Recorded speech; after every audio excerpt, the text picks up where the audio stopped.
Berikan pada Claudia. Claudia. Luar. Equalises for Indonesia. What a sensational move that was by Tim Garuda. Pelatih Satoru Mochizuki mencatatkan debut manis bersama timnas wanita Indonesia pada laga FIFA Matchday kontra Singapura di Stadion Madia pada Selasa malam kemarin. Skor akhir 5-1 menjadi kemenangan bagi timnas wanita Indonesia atas Singapura. Saya senang sekali, ini kemenangan pertama kali di timnas senior. Senang. Saya ingin permainan dasar, permainan tim. Misalnya ketika bertahan cepat merebut bola, saat menyerang tujuan mencetak gol. Bertahan cepat merebut bola, itu dasar di sepak bola. Ketika melihat permainan bagus, saya menikmati, ujar Satoru Mochizuki.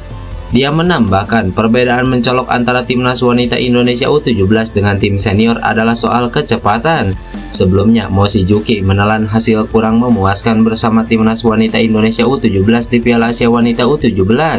Kala itu, timnas wanita Indonesia U17 berstatus sebagai juru kunci grup A Piala Asia Wanita U17. Dari 3 laga grup A, skuad Garuda Pertiwi menelan kekalahan lawan Filipina 1-6, Korea Selatan 12-0, dan Korea Utara 9-0. Jadi untuk perbedaan U17 dan senior kecepatan, yang perlu saya tingkatkan soal kontrol dan passing. Level dunia sepak bola makin cepat. Mulai dari hal tersebut, sepak bola yang bebas. Untuk itu simple, main simple penting. Kalau teman-teman bisa saksikan, Claudia dia simple. Ketika gol pertama dia memainkan lawan. Tadi saya rasa permainan baik, ujar Mochizuki. Diakui Mochizuki, atmosfer meriah di Stadion Madia sangat menakjubkan. Total 2.939 menyaksikan langsung perjuangan Zahra Musdalifah dan kawan-kawan. Gelandang tim nasional Indonesia Tom Haye menilai tim Garuda akan mampu meladeni permainan Irak saat kedua tim bertemu pada pertandingan putaran kedua kualifikasi Piala Dunia 2026 yang akan berlangsung pada 6 Juni mendatang.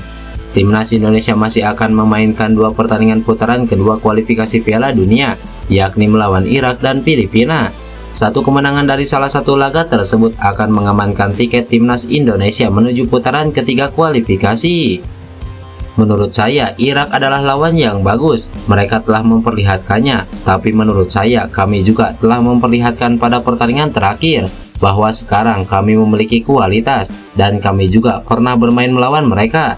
Maka bagi saya itulah adalah suatu keuntungan. Akan terjadi pertarungan, tapi itulah yang perlu kami lakukan, yakni bermain keras dan berjuang, ujar Tom Haye. Pemain 29 tahun kelahiran Amsterdam itu mengaku merasa beruntung dapat tiba di Indonesia lebih awal, tidak seperti sejumlah pemain lain yang berumput di luar negeri seperti Jay Ijes maupun Justin Hubner. Sebab dengan tiba lebih awal, ia dapat lebih cepat beradaptasi dengan suhu di Indonesia. Suhu ini berbeda dengan yang biasa saya alami, tapi saya sudah berada di sini beberapa kali, maka saya sudah terbiasa dan itu sebabnya cukup bagus untuk berada sedikit lebih awal di sini bersama segenap anggota tim untuk mempersiapkan diri untuk pertandingan selanjutnya. Bagi saya juga cukup bagus untuk berada di sini sekarang dan saya tahu bahwa saya siap saat pertandingan dimainkan, ujar Tom Haye. Pada musim lalu, Tom Haye bermain untuk klub Liga Belanda SC Heerenveen dengan catatan 32 penampilan dengan 4 gol. Meski memiliki catatan bagus, namun kontraknya tidak diperpanjang Heerenveen dan ia saat ini belum terikat kontrak dengan klub manapun.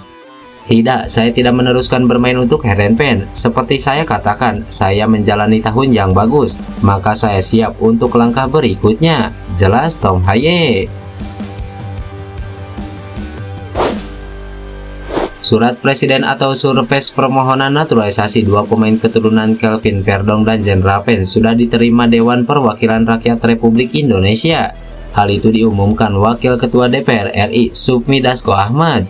Dia mengumumkan Surpres permohonan pertimbangan pemberian kewarganegaraan Republik Indonesia di dalam rapat paripurna ke-18 masa sidang ke-5 tahun yang digelar Selasa kemarin. Kelvin Verdong masuk daftar pemain keturunan yang sedang dalam proses naturalisasi menjadi warga negara Indonesia. Dia menjalani proses naturalisasi bersama pemain keturunan lainnya yakni Jen Rapens.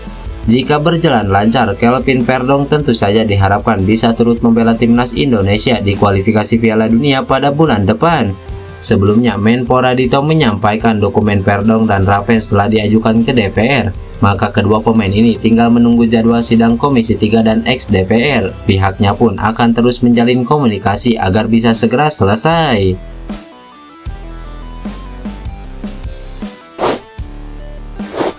Timnas Indonesia akan menghadapi agenda yang padat pada akhir tahun jika bisa lolos ke fase ketiga kualifikasi Piala Dunia 2026. Seperti yang diketahui, skuad Garuda akan berjuang dalam 2 laga terakhir fase kedua kualifikasi Piala Dunia dengan menghadapi Irak dan Filipina. Jika bisa meraih setidaknya 3 poin dari 2 laga tersebut, maka Timnas Indonesia dipastikan masuk ke fase ketiga kualifikasi Piala Dunia 2026. Seandainya bisa menembus fase tersebut, maka akan ada 2 agenda yang berhempitan, yakni matchday kualifikasi Piala Dunia dan Piala AFF atau Piala ASEAN. Deretan pertandingan pada fase ketiga kualifikasi Piala Dunia 2026 ada yang akan berlangsung pada 14 dan 19 November atau hanya 4 hari sebelum pembukaan Piala AFF 2024. Agenda yang berdekatan tersebut memunculkan rumor soal pembentukan 2 tim nasional Indonesia. Pelatih Sintayong menjawab soal ide pembentukan 2 tim merah putih untuk agenda berbeda tersebut. Untuk masalah 2 tim atau tetap dengan tim seperti ini, mungkin harus diskusi dulu dengan Pak Eri, Ketua Umum PSSI saat ini. Jadi, kami akan diskusi dulu baru akan diputuskan bagaimana, jelas Sintayong. Pada fase kedua kualifikasi Piala Dunia 2026, Indonesia punya kans melaju ke babak selanjutnya karena berada di peringkat kedua dengan 7 poin. Seandainya bisa masuk ke fase ketiga, maka Indonesia juga sekaligus dapat memastikan tiket langsung ke Piala Asia 2027. Kabar buruk harus diterima Timnas Indonesia jelang pertandingan kualifikasi Piala Dunia melawan Irak dan Filipina. Yance Sayuri dan Nathan Joe mengalami cedera pada sesi latihan perdana Timnas Indonesia di lapangan B Gelora Bung Karno. Latihan tersebut merupakan persiapan Timnas Indonesia menatap kualifikasi Piala Dunia. Yance Sayuri tiba-tiba terjatuh saat menjalani latihan fisik mengelilingi setengah lapangan ketika sudah memasuki beberapa putaran. Melihat situasi Yance, tim medis pun langsung menghampiri pemain 26 tahun itu untuk memberikan perawatan. Tim medis lalu memerban paha kiri Yance Sayuri sambil membopongnya keluar lapangan. Sang pemain pun tidak melanjutkan latihan bersama penggawa Garuda lainnya yang masih dilanjutkan dengan beberapa sesi seperti rondo. Selain Yance Sayuri, pemain yang terpantau mengalami cedera di latihan perdana Timnas Indonesia adalah Nathan Joe. Dengan kondisi tersebut, belum dapat diketahui apakah Yance dan Nathan masih tergabung dalam skuad Garuda atau dicoret dan diganti pemain lain. Sejauh ini pada latihan perdana yang dipimpin Sintayong, skuad Garuda baru diperkuat 18 pemain dari 22 nama yang dipanggil.